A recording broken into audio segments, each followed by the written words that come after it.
আমাদের এখানে পাচার কি আমরা কেউ জানি না, কেউ জানি না। জানি কি? এবার দেখো তোমাদের বইতে খুব সুন্দরভাবে দেওয়া রয়েছে মানব পাচার কি এবং কিভাবে সে মানব পাচারের ধরন গড়ে ওঠে। মানব পাচার বলতে অবৈধ উপায়ে মানুষকে যদি কোনো অর্থনৈতিক কার্য সম্পাদন করার জন্য ব্যবহার করা হয় তাকে বলা হয় মানব পাচার। আবার বলছি, অবৈধ অর্থ উপার্জন করার জন্য অবৈধ উপায়ে মানুষকে যদি কেনা বেচার উপকরণ করা হয় বা কোনো অসাধু কাজে ব্যবহার করা হয়, বিশেষ করে অর্থনৈতিক কর্মের জন্য কোনো মানুষকে যদি ব্যবহার করা হয়, এগুলো মানব পাচারের আওতায় পড়ে। বোঝাতে পারছি? অর্থাৎ মানুষকে দিয়ে অবৈধ উপায়ে আয়।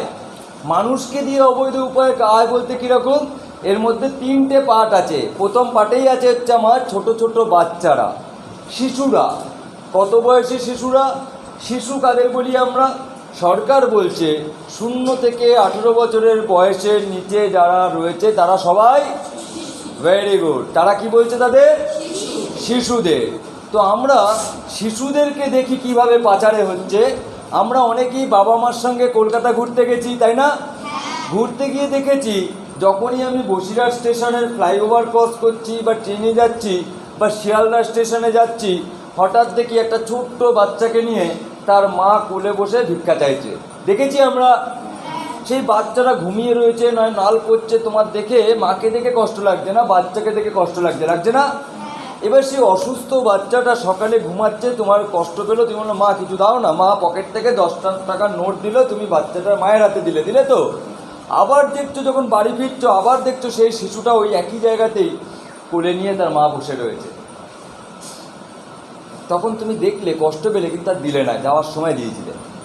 এই শিশুটা ওই মানব পাচারের একটা পার্ট। কিভাবে পার্ট? কিভাবে বলছেন? কেন পার্ট? একটা ভালো মা কখনো তার অসুস্থ বাচ্চাকে ঘন্টার পর ঘন্টা সারা দিন ওইভাবে অসুস্থ অবস্থায় নিজের কোলে ফেলে রেখে এক জায়গায় বসে থাকে? আমাদের যখন ঘরে কেউ অসুস্থ হয়ে আমরা, আমাদের মায়েরা একটু অসুস্থ হলে কী করে? ছটফট করে না? কখন ডাক্তারখানায় যাব, কখন গিয়ে ভালো ডাক্তার দেখাবো, কখন ওঝা বাড়িতে যাব, কখন বয়স্কদের জানাবো, তাই না? তাই তো? তাহলে ওইটা কি তাহলে তার সত্যি মা? সত্যি মা হলে তাহলে বাচ্চাটাকে দিয়ে নিশ্চয়ইভাবে বারবার ভিক্ষা করবে না।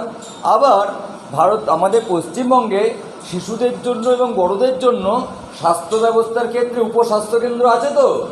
কেউ যদি অসুস্থ হয়, কেউ যদি শরীর খারাপ হয়, কোথায় নিয়ে যেতে হয় তাকে? ডাক্তারখানায়। পাশেই বসিরহাট হসপিটাল আছে তো। অসুস্থ হলে কোথায় যাব আমরা? সেখানে। তারপরও যদি কোনো সমস্যা হয়, বড় অপারেশনের প্রয়োজন, তখন কি আছে? স্বাস্থ্যসাথী কার্ড আছে তো। আবার যদি সেটাও না হয়, তখন পাড়ার যে পঞ্চায়েত প্রধান বা যারা আছে তারা সহযোগিতা করে, মুরব্বী যারা আছেন তারাও সহযোগিতা করে তো নাকি? তাহলে ওটা কে? ওই বাচ্চাটাকে, ওই মাটাকে। সে তো হাত পেতে ভিক্ষা করছে বাচ্চাটাকে নিয়ে। তাহলে ওটাকে বলছে কি? অসাধু উপায় আয়। তাহলে মানব পাচারের ক্ষেত্রে বাচ্চাটাও একটা গুরুত্বপূর্ণ কিন্তু, তাই না? তাকে ওটা নিশ্চয়ই তার বাচ্চা না, নইলে কারুর না কারুর বাচ্চা চুরি করে এনে সবসময় মুখের মধ্যে ওষুধ বা ট্যাবলেট জাতীয় দুধের মধ্যে কিছু খাইয়ে দিচ্ছে, বাচ্চা সবসময় ঘুমাচ্ছে, বাচ্চাও কাঁদছে না এবং তোমাদের কষ্ট লাগছে, তোমরা সেই মাকে 5 টাকা বা 10 টাকা ভিক্ষা দিচ্ছ। তো মানব পাচারে ওই বাচ্চাটাও একটা অবদান, তাই তো?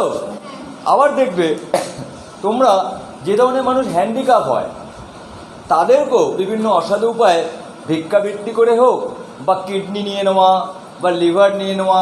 মানুষের এমনই একটা শরীর, মাথার চুল থেকে পায়ের নখ অবধি বিক্রি হয়, জানো তো? যাদের ক্যান্সার হয় তাদের চুল দিতে হয় না? সেই চুল কেউ না কেউ তো দিয়ে বিক্রি হয়।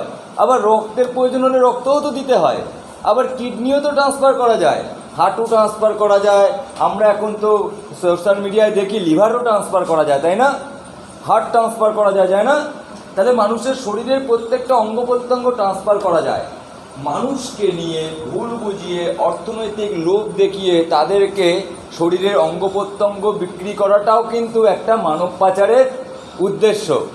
বোঝাতে পারছি বাবা তোমাদের? তাহলে শুধু ছোট ছোট বাচ্চা পাচার হয় তা না, বড়রাও পাচার হয়।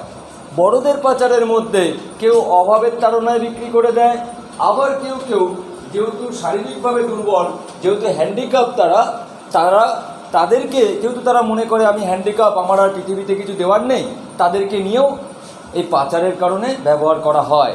তাহলে মানব পাচারে আমরা কী শিখলাম? প্রথমটা ছোট বাচ্চারা, আর দ্বিতীয় বড়রাও হয়। 3 নম্বর মানব পাচার কিভাবে হয়? 3 নম্বর মানব পাচারের সবথেকে বড় উপাদান হচ্ছে আমার মেয়েরা। সারা পৃথিবীতে ভারতবর্ষের মেয়েদেরকে সবথেকে বেশি মূল্য দিয়ে পারচেস করা হয়। For the purpose of valuable reason, বিভিন্ন অসাধু কাজ করানোর জন্য মেয়েদেরকে পারচেস করা হয়, অসাধু উপায়ে বিভিন্ন কাজ করানোর জন্য। মানব পাচারের সবথেকে বড় উপাদান হিসাবে মেয়েদের ব্যবহার করা হয়। কিভাবে হয়? মূলত যে সকল রাজ্য খুব অর্থনৈতিকভাবে পিছিয়ে পড়েছে, যে সকল রাজ্যে বিকল্প কোনো আয়ের সন্ধান নেই, যে সকল রাজ্যের আর্থসামাজিক অবস্থা তুলনামূলকভাবে কম, যে সকল পরিবার খুব ক্ষতিগ্রস্ত অবস্থায় থাকে, যে সকল পরিবারের বাবা বা মা বা কোনো স্বামী স্ত্রী দুজনের মধ্যে প্রতিদিনের নানাবিধ অশান্তির সমস্যা থাকে, যেখানে বাবা হয়তো কোনোভাবে শারীরিকভাবে অক্ষম, যেখানে বাবা হয়তো নেশা করে বা কোনো কারণে বাবা আয় করতে পারছে না, অথবা বিকল্পভাবে চাষের কোনো বিকল্প ব্যবস্থা নেই, অথবা চাষ হচ্ছে না দীর্ঘদিন ধরে, যেমন জঙ্গলমহলে চাষ হয় না, খরা হয়, সেখানে এক ধরনের আর্থসামাজিক অবস্থা।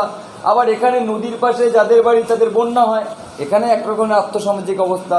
তো এক একটা জায়গায় যেখানে আর্থসামাজিক অবস্থা খুব দুর্বল, সেই জায়গায় ওই মেয়েদেরকে পরিবারের থেকে কোনো না কোনোভাবে ট্র্যাপ করা হয়। বড় মেয়েরা বুঝবে অবশ্যই, ছোটদেরও বুঝতে হবে, তারা গল্পের ছলে বুঝবে কিভাবে ট্র্যাপ করা হয়। ওই যে বাবা মাদের অভাবটাকে দেখে নিয়ে তখন তাদের কাছে অনেকগুলো উপায় আছে। প্রথম উপায় কি আছে? যে আপনার মেয়ের বিয়ে দিয়ে দিন। আসে না? অনেক অভাবী বাবা মারা পড়াশোনা করাতে পারছে না, তোকে আর কি পড়াবো, আমার তো সামর্থ্য নেই, ভালো ছেলে পেয়েছি, বিয়ে দিয়ে দিই, বলে না? শুনি তো আমরা, নাকি মেয়েরা শুনি তো? বিয়ে দেওয়া, এই বিয়ে দেওয়াটাকে কেন্দ্র করে একটা বড় পাচার সংগঠিত হয়। কিভাবে? বাবা হয়তো কারুর কাছ থেকে শুনেছে ছেলেটা ভালো, বাবা বিয়ে তো দিয়ে দিয়েছে, কিন্তু যে ছেলেটা মেয়েটাকে বিয়ে করে মনে করছে বাবা মার একটু চাপ কমাবে বা অর্থনৈতিকভাবে সমৃদ্ধ করাবে, সেই ছেলেটার কিন্তু অসৎ উদ্দেশ্য। সে কি করছে? ওই অল্প বয়সী মেয়েটাকে বিয়ে করে নিয়ে গিয়ে আবার অন্য হাতে বিক্রি করে দিচ্ছে। তখন আর বাবা মার কিছু করার থাকে না, না সে মেয়েটার কিছু করার থাকে। তাহলে এই উপাদানে, কারণ মেয়েরা যেহেতু, মেয়েদের অল্প বয়স, বলছি না কি ভারতবর্ষের মেয়েরা সবথেকে বেশি দামে বিক্রি হয় সারা পৃথিবীতে, তাহলে মেয়েটার সন্তানদের পাবো কোথা থেকে? আমরা গ্রাম থেকে নেবে তারা। তো তখন বিভিন্ন অসাধু উপায়ে বিভিন্ন মানুষকে তাদেরকে এই ছেলে মেয়ে কালেকশন করার জন্য পাঠানো হয়। কখনো বিয়ের অজুহাতে, কখনো কাজ পাইয়ে দেওয়ার অজুহাতে, কখনো ভবিষ্যতে সহযোগিতা করার অজুহাতে, কখনো ভালো পারফরমেন্স করানোর অজুহাতে, কখনো তুমি ভালো নাচতে পারো তোমাকে নাচে ঢুকিয়ে দেওয়ার অজুহাতে, কখনো বলে তুমি হাতের কাজ শিখবে, হাতের কাজ শিখিয়ে দেওয়ার অজুহাতে, কখনো প্যাকেটিং করা শেখানোর কাজের অজুহাতে, বিভিন্ন অজুহাতে। কারণ তোমরা কি মেয়ে জাত, তোমরা দেখছো যে বাবা মার যদি দুটো কষ্ট লাঘব করতে পারি, তোমরাও রাজি হয়ে যাচ্ছ। আর এই রাজি হতে গিয়েই ভুলটা করে ফেলছো, আর এই ভুল করতে গিয়েই প্রচুর পরিমাণে মেয়ে বিক্রি হয়ে যাচ্ছে। এরকমই আমাদের কাছে বেশ কিছু উদাহরণ আসে। কীরকম উদাহরণ আসে? কোভিডের পরবর্তী সময় তোমাদেরও দেখবে আশপাশে এরকম অনেক উদাহরণ আছে। অনেক মেয়েকে খুঁজে পাওয়া যাচ্ছে না, তারা হারিয়ে গেছে, তাদেরকে খোঁজ নেই। তারা কোথায় গেছে? কোথায় গেছে তারা? খুঁজে তো পাচ্ছি না, আমারই তো গ্রামের মেয়ে, তারা গেলোটা কোথায়? কেউ বলছে অন্য রাজ্যে কাজে চলে গেছে, কেউ বলছে অমুকের সঙ্গে বিয়ে হয়ে গেছে, এখন আর আসে না। শুনছি তো আমরা, নাকি? কিন্তু তারা গেছে কোথায়? যখন আমরা ভালো করে খোঁজ নিচ্ছি তখন দেখছি তাদের মধ্যে বেশিরভাগ মেয়ে যারা ভুল পথে চালিত হয়ে অসৎ উপায়ে কোনো না কোনো কমিউনিটির সঙ্গে ইনভলভ হয়ে গেছে, তাদের আর ফিরে আসার জায়গা নেই। কীরকম? ছোট্ট একটা উদাহরণ দিই বাবা তোমাদের, অনেক ছোট ছোট মেয়েরা রয়েছে, এই উদাহরণটাকে আমি একটু অন্যভাবে বলার চেষ্টা করব, কিন্তু উদাহরণটা খুব ভয়ের। এক বাবার 3 মেয়ে, বড় মেয়ের নাম রেশমা।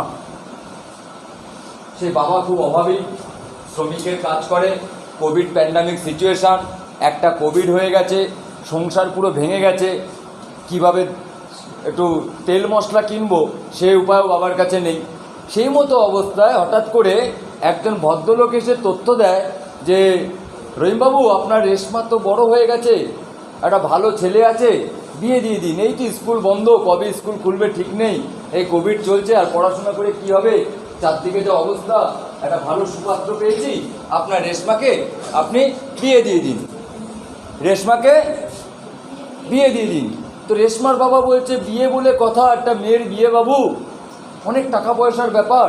তো বলছে, টাকা পয়সা নিয়ে ভাবতে হবে না, এক কাপড়ে নিয়ে যাবে রেশমাকে, এক কাপড়ে নিয়ে যাবে, ছেলে খুব ভালো। বাবা কি হলো, রাজি হয়ে গেল। কীরকম রাজি? বললো, একটু ভেবে দেখি, আত্মীয় পরিজন তো আছে, তাদের সঙ্গে কথা বলতে হবে। তোমরা জানো কোভিডের সময় আত্মীয় বাড়ি যাওয়া বন্ধ ছিল তো, বিয়ের অনুষ্ঠানে কোনো নিমন্ত্রিত করা যাবে না, হয়েছিল তো, তাই না? তাহলে দেখো, ঠিক ওই সুযোগে সে তো আর আত্মীয়কে ডাকতে পারছে না, আত্মীয়র বাড়ি যেতেও পারছে না। পরের দিন সকালবেলায় ওই ভদ্রলোক এসে ওই গরিব বাবার হাতে 30,000 টাকা ধরিয়ে দিল। কত টাকা? একটা অভাবী বাবার কাছে 30,000 টাকা তো অনেক তখন, তাই না মেয়েরা? আমার বড় মেয়েরা কি বলছে, তাই তো নাকি? সেই 30,000 টাকা বাবা হাতে পাওয়ার পর বলছে, আর কিছু বাবা ভাবতে পারছে না, বাবা আর কিছু ভাবছে না। তখন বাবা চাইছে কত তাড়াতাড়ি রেশমার বিয়ে দেওয়া হবে, তাই তো? রেশমার বিয়ে হয়ে গেল এক কাপড়ে, কেউ জানতে পারলো না। হঠাৎ জামাই এসে বলছে 1 সপ্তাহ পর যে, আব্বু, এখানে তো কোভিড চলছে, গাড়ি চালানো যাচ্ছে না, আমাদের গ্রামে কিছু চাষের জমি আছে, আমি আপনার রেশমাকে নিয়ে গ্রামের বাড়িতে যেতে চাই, ওখানে গিয়ে চাষ করে খাবো। আব্বু কি করবে, কি বলবে আব্বু? সে কি বলবেন আমার মেয়েকে দিয়ে যাও? সে তো 30,000 টাকা নিয়ে যাবার নিকাও দিয়ে দিয়েছে, সে তো বলতে পারবে না মেয়েকে বাড়িতে রেখে যাও। সমাজ মেনে নেবে? নেবে কি? নেবে না তো। তাহলে আব্বু কী করছে, মেয়েটাকে বলছে নিয়ে জামাইয়ের সঙ্গে যাচ্ছে, তার তো কোনো চিন্তা নেই, কার সঙ্গে যাচ্ছে, জামাইয়ের সাথে। তো মেয়েকে নিয়ে চলে গেল। হঠাৎ করে মেয়েকে নিয়ে যাওয়ার 3 দিনের মাথায় দিল্লি থেকে ফোন আসছে, আব্বু, আপনার রেশমাকে আমরা খুঁজে পাচ্ছি, ট্রেন থেকে নামার পর কোথায় গেছে আমরা জানি না, আপনার রেশমাকে পাচ্ছি না। আব্বু কী করবে তখন? থানায় গিয়ে কমপ্লেন করতে পারবে? কেন পারবে না? হ্যাঁ, ভেরি গুড। কেন পারবে না? মেয়েরা 18 বছর হয়নি বাবা, কেন পারবে না? Very good. কেন পারবে না? এইবার 18 বছর যেহেতু হয়নি, তাহলে বিয়ে হয়েছে বলতে পারবে না, তাহলে নিশ্চয়ই হারিয়ে গেছে। হারিয়ে গেল কি করে, কার সঙ্গে গেল? সে দৌড়ে দৌড়ে গিয়ে পঞ্চায়েতের মেম্বারের কাছে গেছে, এখন আমি কি করব, আমার রেশমাকে পাওয়া যাচ্ছে না। তখন আর পঞ্চায়েত প্রধানের কিছু করার থাকবে? মেম্বারের কিছু করার থাকবে? থাকবে না তো। এইবার মেম্বার তখন কি করেছে, ঠিক আছে চলুন, আপনি আমার সঙ্গে থানায় চলুন। থানায় গিয়ে বলছে, আমার রেশমাকে নিয়ে চলে গেছে অমুক ছেলে, এবং তারপরে আমার কাছে ফোন আসে যে আপনার মেয়েকে খুঁজে পাওয়া যাচ্ছে না। থানা তখন এই কেসটাকে কি করেছে, মিসিং কেস করেছে, হারিয়ে যাওয়ার কেস। বিয়ের কেস নয় কিন্তু, কি কেস? হারিয়ে যাওয়ার কেস। সে হারিয়ে যাওয়ার কেস করতে গিয়ে যেহেতু গাজিয়াবাদ থেকে ফোন এসেছিল, প্রশাসনের ফোন নাম্বার ধরে গাজিয়াবাদের সঙ্গে যোগাযোগ করে ওখানকার একটা টেলিফোন বুথের নাম্বার পায়, যার কাছ থেকে মেয়ের বাবার কাছে ফোন এসেছিল। ওই টেলিফোন বুথের নাম্বারে যখন যায় প্রশাসন, এখান থেকে যাওয়ার পর ওই সূত্র ধরে, ওই কল রেকর্ড ধরে, ছেলেটার পরিচিতি ধরে, ওই ছেলেটাকে ঘাট ধরে নিয়ে চলে আসে পশ্চিমবঙ্গে এবং ছেলেটার বাবাকেও নিয়ে আসে। আনার পর ছেলেটাকে মারে, জানতে চায়। যখন মারে, জানা যায়, তখন দেখা যাচ্ছে ওই রেশমাকে যে বিয়ে করেছিল তার নাম আব্দুল, তার 5 নম্বর বিয়ে এটা। এটাই ওর ব্যবসা। গরিব গরিব মেয়েদের খোঁজে, বাবা মাদের প্রস্তাব দেয় এবং তাদের বিয়ে করে 7 দিন 8 দিন 10 দিন ঘর করার পর বিক্রি করে দেয়। আজকে এখানে করে তো কালকে এখান থেকে 10-20 কিলোমিটার দূরে আর একটা গ্রামে করে, আবার ওখানে করে তো আরও 30 কিলোমিটার দূরে আর একটা গ্রামে করে। বোঝাতে পারছি আমি? এইবার তাহলে রেশমা 70,000 টাকায় বিক্রি হয়ে গেল। এইবার রেশমার বাবা তখন আর রেশমাকে পাচ্ছে না। ছেলেটাকে যখন বলা হলো, যার হাতে বিক্রি করে দিল তাকে আর খুঁজে পাওয়া যাচ্ছে না, তখন হঠাৎ রেশমার বাবার কাছে একদিন একটা ফোন আসে লোকাল পুলিশ স্টেশন থেকে, যে একটা মেয়েকে পাওয়া গেছে গাজিয়াবাদে, একটু দেখতে আসবেন। মৃত অবস্থায়। মেয়েটার বাবা তো হই হই করে কাঁদতে কাঁদতে গ্রাম থেকে দুজনকে নিয়ে চলে গেল কোথায়? গাজিয়াবাদে। কাকে দেখতে? ওই যে বডিটা পাওয়া গেছে ওটা রেশমার কিনা। তো দেখতে গিয়ে দেখছে যে না, এ তো আমার রেশমা নয়। একটা পচা গলা দেহ দেখে বলছে তো আমার রেশমা নয়। তাহলে নিশ্চয়ই ওটাও কোনো না কোনো রেশমা, ওটাও তো কোনো না কোনো রেশমা, তাই তো নাকি? সেই বাবা মা এখনও বসে আছে, হয়তো রেশমাকে ফিরে পাওয়া যাবে। রেশমা কিন্তু বিক্রি হয়ে গেছে। তাহলে এই সমস্যাটা কি গাজিয়াবাদের না আমার গ্রামের? কোথাকার? গ্রামবাসী যদি সচেতন হতো তাহলে কি ঘটনা ঘটতো? রেশমা যদি নিজে সচেতন হতো ঘটনা ঘটতো? রেশমার আব্বু যদি সচেতন হতো ঘটনা ঘটতো? লোকাল প্রশাসনের কাছে যদি আগে জানাতো ঘটনাটা ঘটতো? লোকাল পঞ্চায়েত মেম্বার যদি ঘটনাটা আগে জানতে পারতো ঘটনাটা ঘটতো? তাহলে সমস্যাটা কোথাকার? তাহলে সুরক্ষিত গ্রাম করতে গেলে কাদের কাদের সচেতন থাকতে হবে? আগে রেশমাদের, আগে রেশমাদের স্টুডেন্ট ইউথকে। ইউথ পরিবর্তন করে, কারণ তোমরাই তো প্রজন্ম। আগামী দিনে এই গ্রামের প্রজন্ম কারা? এই গ্রামের সম্মান কাদের সম্মানের সঙ্গে যুক্ত? তাই না? তোমাদের সঙ্গে তো। যেমন স্কুলে ভালো রেজাল্ট করলে কার সম্মান যুক্ত? তোমাদের স্কুলের নামের সঙ্গে যুক্ত। তেমনি তোমরা ভালো কাজ করলে তোমাদের গ্রামের সম্মানের সঙ্গে যুক্ত। তাহলে গ্রামকে কি হতে হবে? আরও বেশি সচেতন। এই ঘটনায় যখন আমরা দেখছি, প্লিজ মাস্টারমশাই, এই ঘটনায় যখন আমরা দেখছি যে আমাদের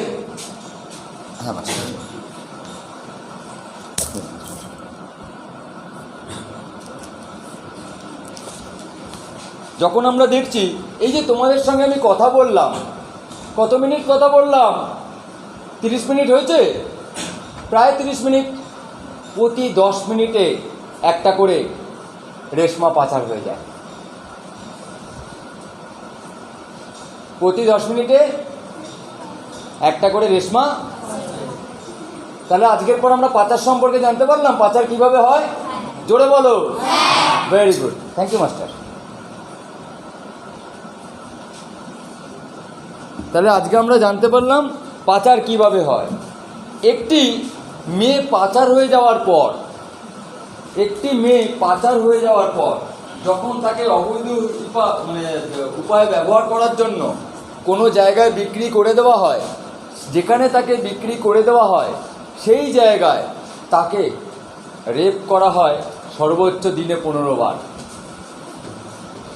যে রেশমা পায়ের যন্ত্রণাটাও করলে রাত্রে শোয়ার সময় আম্মুকে বলতো মা একটু পাটা টিপে দাও, যে রেশমার চুলের ঝুঁটিটা বেঁধে তবে স্কুলে পাঠাতে হতো, যে রেশমাকে জামা কাপড় বা স্কুলের ব্যাগ গুছিয়ে দিতে হয়, জুতোর ফিতে বেঁধে দিতে হয়, স্কুলে দেরি হয়েছে বলে মাকে খাইয়ে দিতে হয়, সেই রেশমা যখন হারিয়ে যায় হঠাৎ করে তার জীবনে একটা সব থেকে কঠিন দিন নেমে আসে।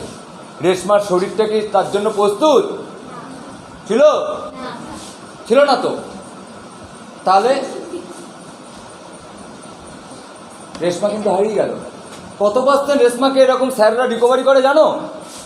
100টা রেশমা হারিয়ে গেলে আমরা মাত্র একটা রেশমাকে খুঁজে পাই, 99টা রেশমা হারিয়ে যায়। 99টা রেশমা হারিয়ে যায়। মৃত অবস্থায় কতগুলো রেশমাকে পাই জানো? 100টার মধ্যে 25টা রেশমাকে মৃত অবস্থায় পাওয়া যায়। যন্ত্রণা সহ্য করতে না পারে তারা মৃত্যুবরণ করে। আর এই রেশমাদের বয়স কত জানো ভারতবর্ষে? পাচার হওয়ায় মেয়েদের সংগঠিত বয়স, গড় বয়স 12 বছর, অ্যাভারেজ ইয়ার 12 বছর। অ্যাভারেজ ইয়ার কত? কখনো 14, কখনো 15, কখনো 8, কখনো 10।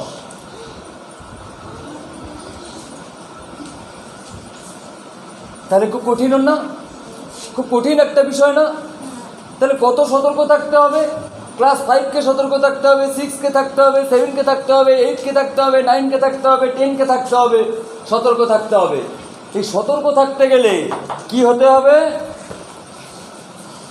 একটা ভালো পরিবার। কি বলেছিলাম প্রথমে? কি হবে? একটা কি থাকতে হবে আমাদের? ভেরি গুড, পরিবার। সেই পরিবারে 4টে চরিত্র আছে।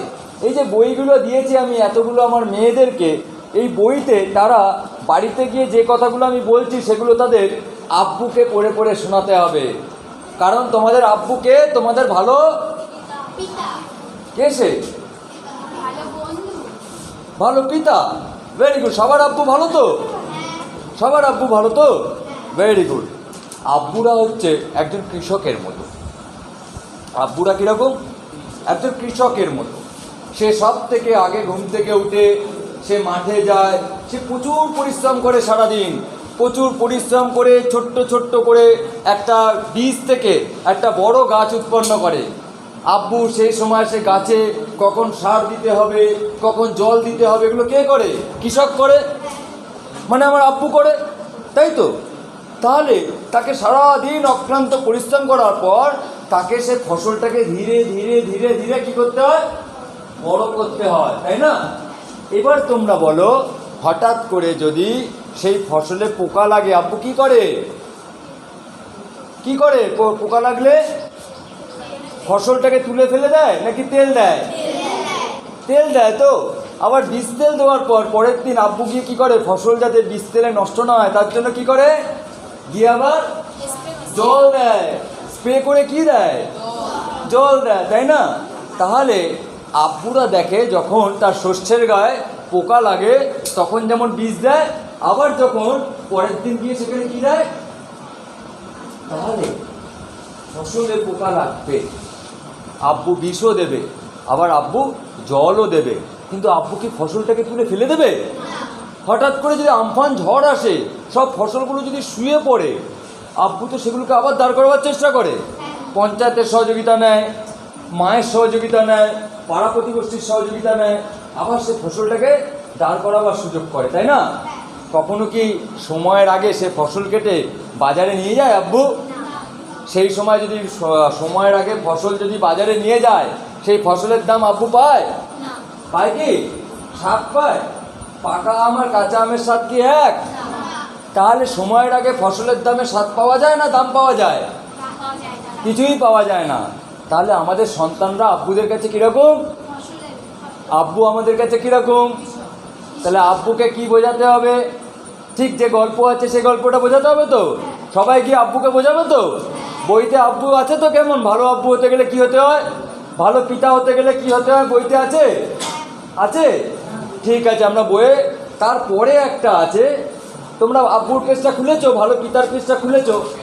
সব মেয়েরা খুলেছো? দেখি একটু। Very good. তারপরে আছে দেখো, এবার মায়েদেরকে। আজকে বাড়ি থেকে তোমরা দুজনের টিচার। কার কার টিচার? একজন আব্বুর টিচার, একজন মায়ের টিচার। তো মা কীরকম? মা হচ্ছে অবগত মা। মাকে হতে হবে কীরকম? অবগত। মা হচ্ছে জলের মতো। মা হচ্ছে জলের মতো। সে সমস্ত পাত্রে সকালবেলা সব থেকে আগে ঘুম থেকে ওঠে মা, সবার লাস্টে কে ঘুমাতে যায়? সংসারের সমস্ত কাজ, আব্বু কখন যাবে কাজে, কখন সে ফিরবে, তুমি কখন স্কুলে যাবে, স্কুল থেকে কখন ফিরবে, কখন খাবে, ফিরে এসে কখন পড়তে যাবে, পড়তে এলে কেন দেরি হচ্ছে, রাস্তায় কেন দেরি হচ্ছে, কেন 6টা থেকে 7টা বাজছে, টোটো পাওয়া যাবে না, অন্ধকার রাস্তায়, এত কিছু চিন্তা কে করে? করে তো। তাহলে মা অবগত মা। মা চিন্তা করে বলেই তো তোমরা প্রোটেক্টেড। মা যদি কালকে থেকে চিন্তা না করে তোমরা কি প্রোটেক্ট নয় তো। তাহলে মায়েদেরকে অবগত হতে হবে, আরও বেশি অবগত হতে হবে, প্রত্যেকটা জিনিসে নজর দিতে হবে। আমি জানি তোমরা মাঝে মধ্যে মায়েদের উপর রাগারাগি করো, বিশেষ করে তোমরা এমন কিছু ভুল করো বা চলন বলন। মায়েরা তো বড়, মায়েদের সেন্স খুব হাই, ওর জন্য তোমরা হয়তো ভাবো যে মায়েরা বকছে, কিন্তু মায়েরা কখনো সন্তানদের খারাপ চায়? কোনো মা বাবা আছে সন্তানদের খারাপ চায়? তাহলে তোমাদের মায়েরা অবগত মা তো? Very good. তাহলে এবার আসি হচ্ছে আমরা যারা কুইন এখানে বসে আছি, all are the queen of parents. তোমরা হচ্ছে প্রত্যেক বাবা মার কাছে এক একজন রানীর মতো। কন্যা সন্তান হচ্ছে রানীর মতো। সবার কন্যা সন্তান যে বাবা মার আছে তারা তোমাদেরকে সব থেকে বেশি ভালোবাসে, কারণ তোমরা সুন্দরী, তোমরা রানী। তো এই কারণ একটা কন্যাকে কি হতে হবে? অভিভাবক মেয়ে। অভিভাবক মেয়ে মানে কি? Guardian girl. অভিভাবক মেয়ে মানে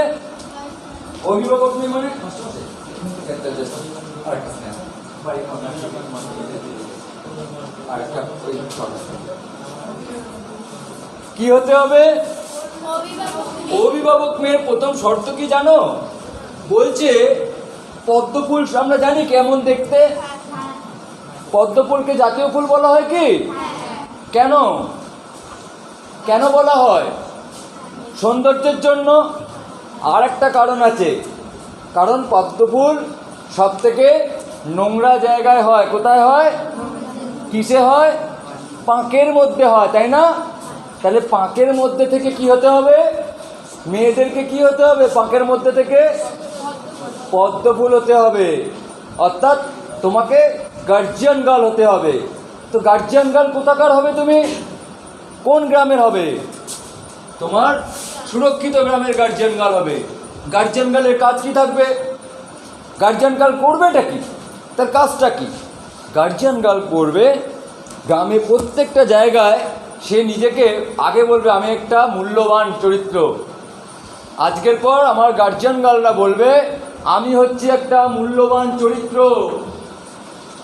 আমি একটা বিশেষ দায়িত্বে গ্রামে আছি, আমি good touch and bad touch সম্পর্কে ছেলে মেয়েদের অবগত করব। What is the means of good touch and bad touch? জানো তো তোমরা? ভালো স্পর্শ খারাপ স্পর্শ এগুলো সম্পর্কে অবগত করব।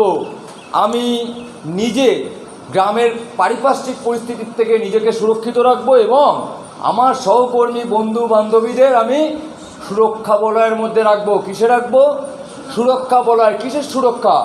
এই ওটা কিন্তু ভালো নয়, এই ওটা কিন্তু ঠিক না, এই ওটা করো, ওর বেশি নয়।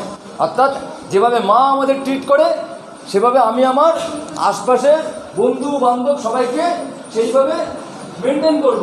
তাহলে একটা অভিভাবক গার্ল হতে গেলে কি হতে হচ্ছে? নিজেকে চরিত্রের প্রধান ভাবতে হচ্ছে এবং সে জানে তার ভবিষ্যৎকে কিভাবে সঠিক কাজে লাগাতে হয়। কারণ আমাদের মুখ্যমন্ত্রীর নাম কি? সে একজন মহিলা, তাই তো? আমাদের ভারতবর্ষের একজন প্রধানমন্ত্রীও মহিলা ছিলেন, নাম জানো? Very good. তুমি জানো এখন আমাদের ভারতবর্ষের যে রাষ্ট্রপতি সব থেকে দরিদ্র পরিবার থেকে উঠে আসা একজন কন্যা সন্তান। তাহলে একটা কন্যা সন্তান যদি মুখ্যমন্ত্রী হতে পারে, একটা কন্যা সন্তান যদি দেশের আধিকারিক প্রধানমন্ত্রী হতে পারে, একটা কন্যা সন্তান যদি রাষ্ট্রপতি হতে পারে, তোমাদের এখানকার কোন থানার অন্তর্গত থাকো তোমরা? বসিরহাট থানায় দেখবে তোমাদের মতো মেয়েরা পুলিশের অফিসার। আবার এখন থানার থেকে নতুন টিম বানাচ্ছে মেয়েদের নিয়ে, স্কুটিও চালাবে, বন্দুকও চালাবে। আবার ইন্ডিয়ান আর্মিতেও তোমাদের মতো মেয়েরা যুদ্ধ করছে, তোমাদের মতো মেয়েরা হসপিটালে নার্সিং করছে না? ডক্টর দিদিমণি মেয়ে নেই? বিডিও ম্যাডামের ওখানে মেয়ে নেই? পঞ্চায়েতের প্রধান উপপ্রধানের সঙ্গে কোনো মেয়ে নেই? সংসদে কোনো মেয়ে নেই? আশাকর্মী মেয়ে নয়? তাহলে তোমাদের কোথায় সমস্যা? তাহলে তোমাদের তো অনেক বড় ভবিষ্যৎ, উদাহরণ তো অনেক নেই? তাহলে একটা অভিভাবক গার্ল হতে হবে এবং সমাজে প্রতিষ্ঠিত হতে গিয়ে নিজের শিক্ষার সময়টাকে কাজে লাগাতে হবে। শিক্ষার সময়কে কাজে লাগানোর জন্য তোমাদের জন্য রাজ্যের মুখ্যমন্ত্রী একটা প্রকল্প ঘোষণা করেছে, তোমরা জানো? কি প্রকল্প? মেয়েদের শিক্ষা ব্যবস্থাকে ত্বরান্বিত করতে এবং কন্টিনিউটি রাখতে একটা প্রকল্প চালু হয়েছে রাজ্যে। কি প্রকল্প? কন্যাশ্রী সম্পর্কে কতজন জানো? হাত তোলো। কন্যাশ্রীতে কারা কারা আছো? কন্যাশ্রী প্রকল্পে নেই তোমরা কেউ? তা হাত তোলো। তুমি কন্যাশ্রীতে নেই? হাত তোলো, আমি দেখি কতজন। তুমি আছো মেয়ে কন্যাশ্রীতে? হাত তোলো, জোরে তোলো। কেন দিয়েছে কন্যাশ্রী? কন্যাশ্রী কেন দিয়েছে? কেন?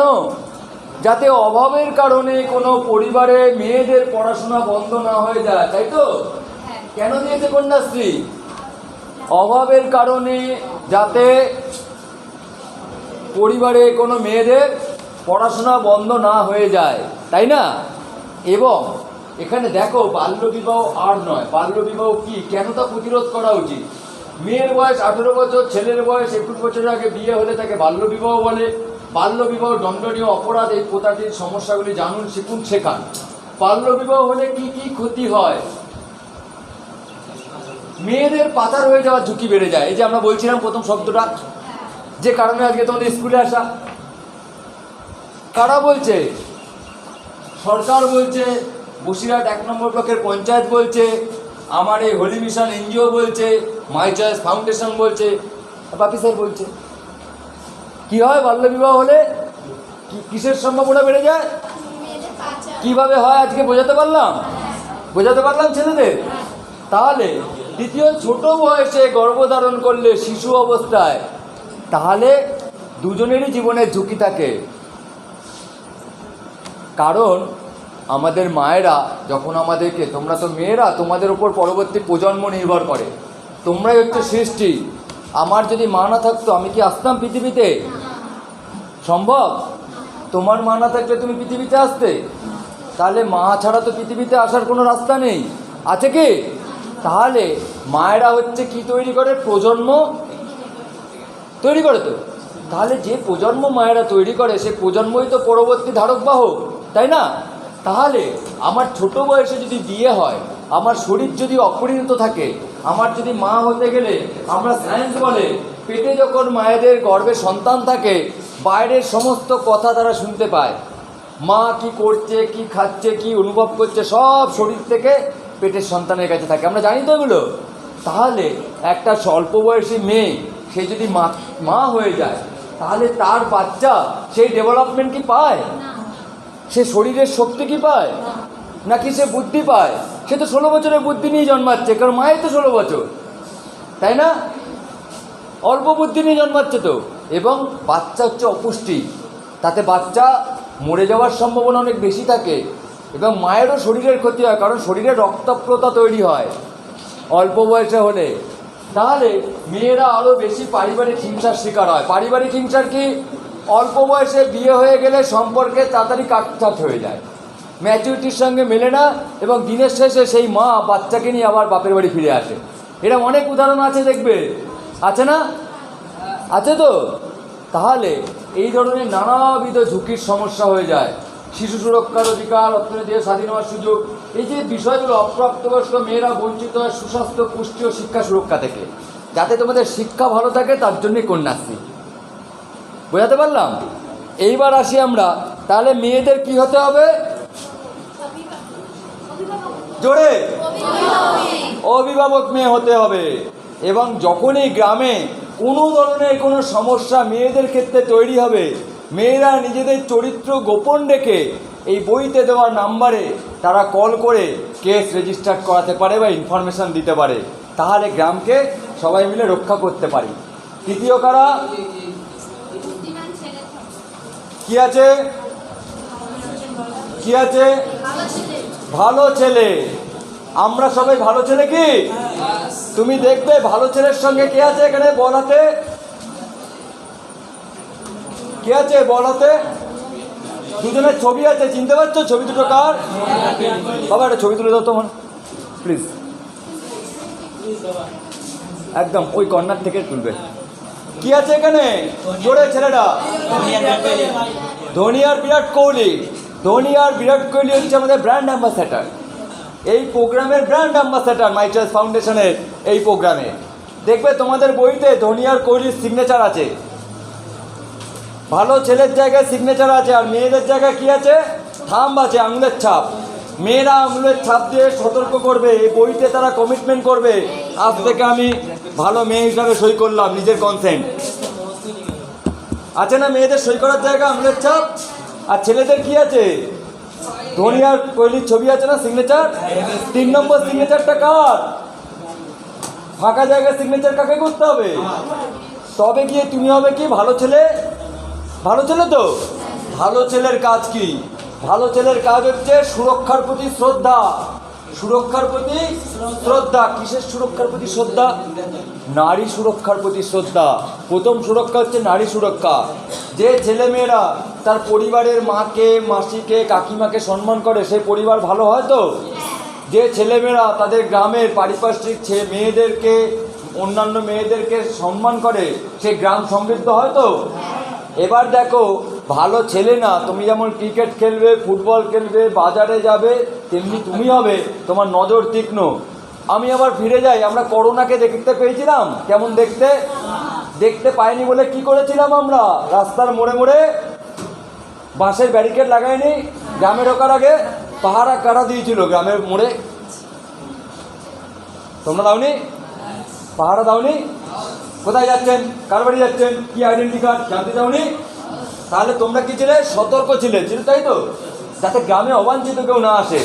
তোমরা যখন সতর্ক হয়ে যাবে, তোমরা যখন ভালো ছেলে হয়ে যাবে, গ্রাম সুরক্ষার উপরে তোমাদের নৈতিক কর্তব্য বাড়বে, গ্রামের মেয়েদের প্রতি নৈতিক কর্তব্য বাড়বে। বাইরের কোনো অবাঞ্ছিত মানুষ তোমাদের গ্রামে ঢুকে তোমাদের সম্পদ নিতে পারবে? পারবে কি? তাহলে ভালো ছেলে হতে গেলে কি করতে হবে? সুরক্ষার প্রতি অধিকার থাকতে হবে।